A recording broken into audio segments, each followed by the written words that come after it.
বিমানকে আরও জনবান্ধব করতে প্রয়োজনীয় পদক্ষেপ নেওয়ার নির্দেশ দিয়েছেন প্রধানমন্ত্রী তারেক রহমান। এদিকে সোমবার দিনাজপুরে প্রধানমন্ত্রী খাল খনন কর্মসূচির উদ্বোধন করবেন বলে জানিয়েছেন পানি সম্পদ মন্ত্রী শহীদউদ্দিন চৌধুরী আনি। সকালে 9:15টার মধ্যে সচিবালয়ে পৌঁছান প্রধানমন্ত্রী তারেক রহমান। এরপর প্রধানমন্ত্রীর সঙ্গে সৌজন্য সাক্ষাৎ করেন বেপজার নির্বাহী chairman major general Mohammad Moazzem Hossain. পরে প্রধানমন্ত্রীর সঙ্গে সাক্ষাৎ শেষে মানবাধিকার কর্মী ও আলোকচিত্রী শহীদুল আলম জানান, গাজায় ইসরায়েলের অবরোধ ভাঙতে বাংলাদেশি পতাকাবাহী জাহাজ গ্লোবাল সমুদ ফ্লোটিলা অভিযানে অংশ নেবে। এ বিষয়ে প্রধানমন্ত্রী সার্বিক সহযোগিতার আশ্বাস দিয়েছেন। আমরা এবার ফ্লোটিলার জন্য একটা বাংলাদেশি জাহাজ নিয়ে যাচ্ছি, সেটার ব্যাপারে উনি নিজে আগ্রহী, এটাকে কিভাবে সাপোর্ট দেওয়া যায়, কিভাবে সহযোগিতা করা যায়। এবং পরিকল্পনা ছিল আমরা 29 মার্চে রওনা দেব, কিন্তু যেহেতু মধ্যপ্রাচ্যের এই যুদ্ধটা চলছে সেটা 12ই এপ্রিল এবার ঠিক করা হয়েছে, কিন্তু সেটাও হয়তো পেছাতে পারে যুদ্ধের পরিস্থিতির। 32 ইঞ্চি জেভিকো টিভি এখন মাত্র 15,000 টাকায়, সাথে পাচ্ছেন 3 বছরের প্যানেল ওয়ারেন্টি।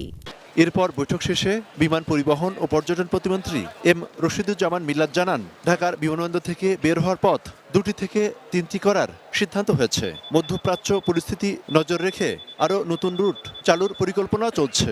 তিনি নির্দেশনা দিলেন যে স্বচ্ছভাবে যাতে চলে, বিমান বোর্ডটা যাতে ভালো হয় এবং বিমানের যে এমপ্লয়ি শর্টেজ আছে সেগুলিকে পূরণ করে বিমানের সার্ভিস জনগণের স্বার্থে যাতে আমরা ইউজ করতে পারি, এই ধরনের কাজ করার জন্য কিছু নির্দেশনা দিলেন। দুপুরে প্রধানমন্ত্রীর সঙ্গে ধর্মমন্ত্রী এবং আস সুন্নাহ ফাউন্ডেশনের প্রতিষ্ঠাতা শায়খ আহমদুল্লাহ সহ কয়েকজন আলেম জাকাতের ব্যবস্থাপনা নিয়ে বৈঠক করেন। পরে ধর্মমন্ত্রী সাংবাদিকদের বলেন, জাকাতের সুষ্ঠু ব্যবস্থাপনার জন্য একটি কমিটি গঠন করা হবে।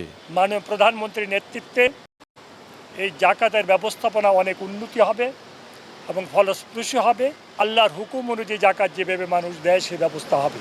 এ সময় শায়খ আহমদুল্লাহ বলেন, জাকাত আদায়ের মাধ্যমে দারিদ্র্য বিমোচন এবং কর্মসংস্থান সৃষ্টির উপায় নিয়ে প্রধানমন্ত্রীর সঙ্গে কথা হয়েছে। শুধুমাত্র ওআইসিভুক্ত দেশগুলোতে যেই পরিমাণ জাকাত হয় সেটার পরিমাণ হলো $600 বিলিয়ন, 45 লক্ষ কোটি টাকা পার ইয়ার শুধুমাত্র ওআইসিভুক্ত দেশগুলোতে জাকাত হয়। আমাদের দেশে সেই জাকাতের টাকা আনার কোনো প্রপার ওয়ে সেভাবে নাই। তো আমরা প্রস্তাবনা দিয়েছি যে যদি সেটাকে আনার ব্যবস্থা করা হয় তাহলে আমাদের জাতীয় অর্থনীতিতে এটা ব্যাপক ভূমিকা রাখবে ইনশাআল্লাহ। শেষে প্রধানমন্ত্রীর সঙ্গে দেখা করতে যান পানি সম্পদ মন্ত্রী শহীদউদ্দিন চৌধুরী এনি। এ সময় তিনি জানান, 16 মার্চ খাল খননের উদ্বোধন এবং এ নিয়ে বড় আন্দোলন গড়ে তোলা হবে। Monirul Islam Mintu, ET news, Dhaka.